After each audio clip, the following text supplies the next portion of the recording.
नमस्कार, मैं हूं आरजू अंसारी और आप देख रहे हैं राष्ट्रीय जगत विजन न्यूज।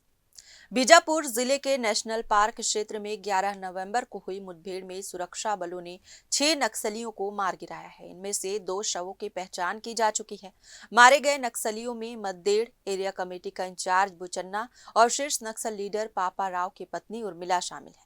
बताया जा रहा है कि पापा राव इस बार भी मुठभेड़ के दौरान भागने में सफल रहा। छत्तीसगढ़ और महाराष्ट्र की सीमा पर हुई इस मुठभेड़ में 3 महिला नक्सली भी मारी गई। 4 शवों की अभी पहचान नहीं हो सकी है। इस पूरे मामले को लेकर बस्तर आईजी सुंदर राज भी प्रेस कॉन्फ्रेंस करेंगे।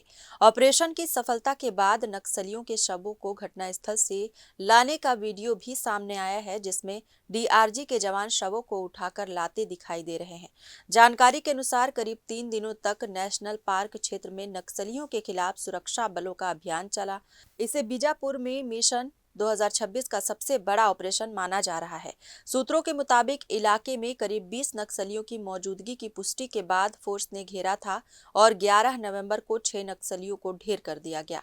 बैरमगढ़ एरिया कमेटी इंचार्ज कमलू और Gangalur area committee incharge Dinesh Modiyam के पहले ही सरेंडर करने से दोनों एरिया खाली हो चुके हैं। अब मद्देड़ एरिया इंचार्ज बुचन्ना के मारे जाने के बाद 3 एरिया कमेटी खाली हो गए हैं। बताया जा रहा है कि अब जिले में सिर्फ 1-2 इलाके ही नक्सलियों की मौजूदगी बची है। फिलहाल इस खबर में बस इतना ही। देश प्रदेश की खबरों से अपडेटेड रहने के लिए हमारे चैनल को सब्सक्राइब करें और नए खबरों के नोटिफिकेशन के लिए बेल आइकॉन जरूर दबाएं। नमस्कार।